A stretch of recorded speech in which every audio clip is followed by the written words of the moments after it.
There are a few unique national parks where the park is named after the actual landmark and/or main attraction, like the Grand Tetons, Crater Lake, or on a larger scale, the Grand Canyons.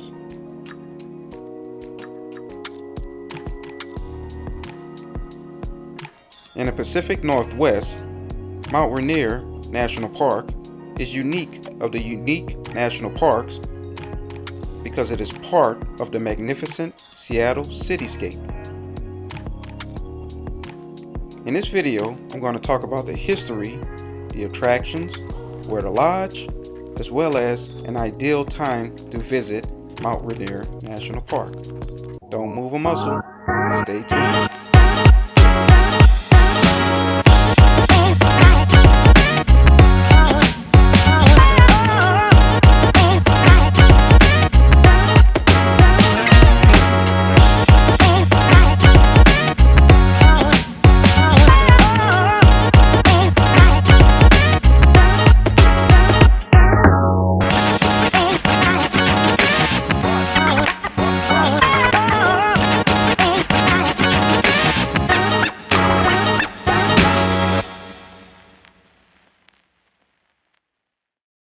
Hello YouTube, my name is Jeff, and welcome to the Road March Project.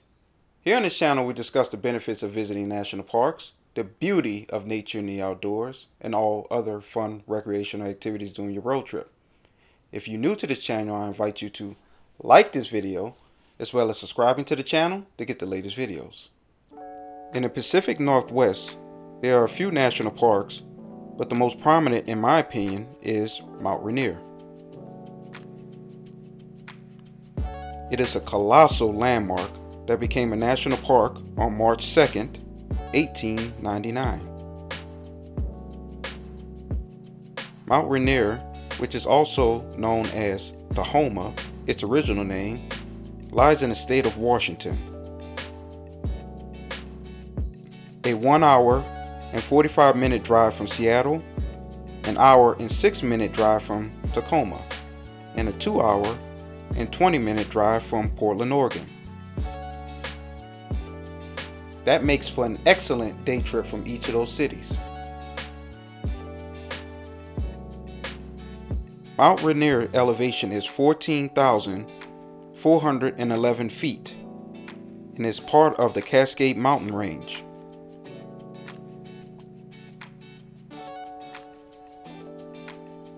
It is a glacial peak in the contiguous United States.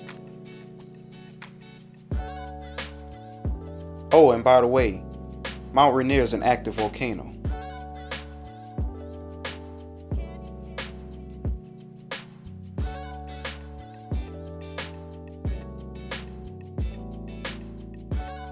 Now, as I stated in the opening, I've learned from my experience that it would be better to visit Mount Rainier during the summer months, just to be on the safe side, because the snow was heavy, several roads were closed, or there were advisories saying that the roads requires chains on the wheels.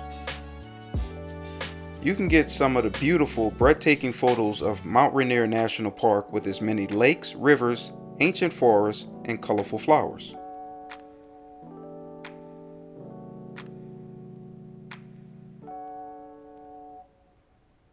Even the park's entrance is picturesque. There are wooden arches at each entrance. I took a selfie outside of one of them myself.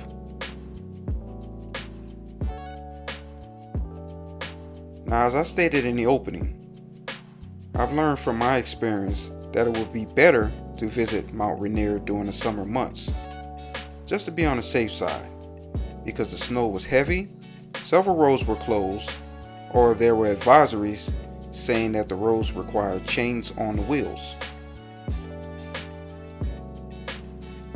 Now, many of you out there have driven with chains on wheels. I myself don't have that experience driving with chains on wheels. I believe it's more of a magnificent experience when the weather is ideal. All the roads and facilities are open and the flowers are bloomed. That way we can get all of the great pictures. Now the lodging. I myself stayed in the middle of downtown Seattle.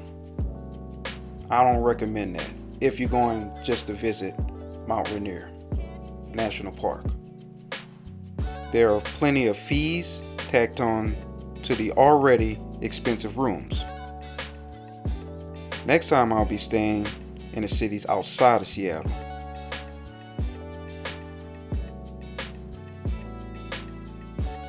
And I would advise you to do the same if you are looking to visit Mount Rainier, as I previously stated. Even outside of Tacoma is a great option. Seattle-Tacoma is a huge metropolitan area after all. In fact, the hotels in and around Mount Rainier are good options. Many of these national parks have historic hotels and inns within the park. Now, with all of that out of the way, it's $30 to enter the park as of the making of this video. It's free for you veterans out there, so be sure to get that America the Beautiful card. Some of the attractions at Mount Rainier are Myrtle Falls, a 72-foot cascading falls with Mount Rainier in the background.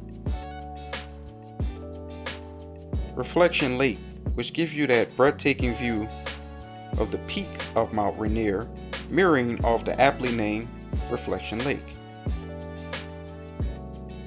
An excellent spot to take photos and shoot videos to create those memories. Isn't that beautiful? Look at that.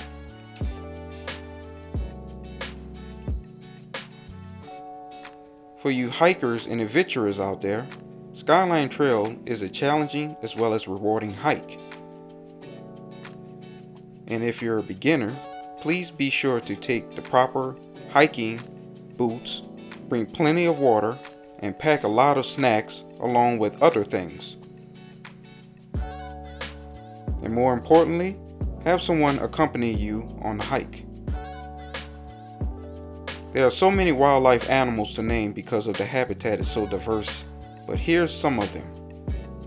Black bears, mountain lions, coyotes, black-tailed deer, elk, golden eagles, barred owl, and a common gardener snake. And as usual, please don't feed the animals.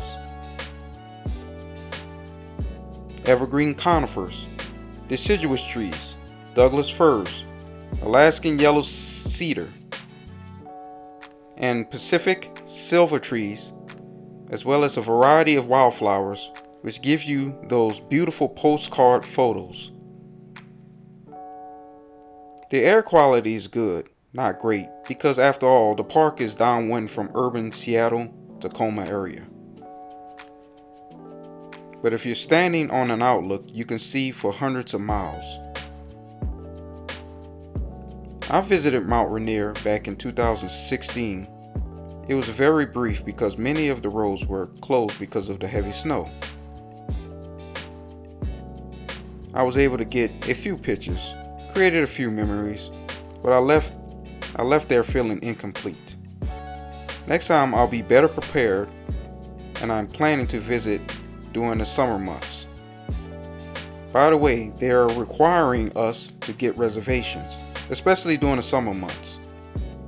I'm beginning to see several articles at different parks requiring to get reservations due to the crowd.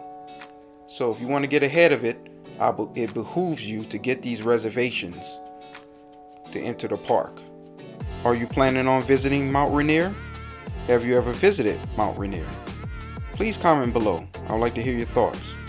And as always, be sure to like this video, as well as subscribing to the channel to get the latest videos. And as always, thank you for watching. Peace.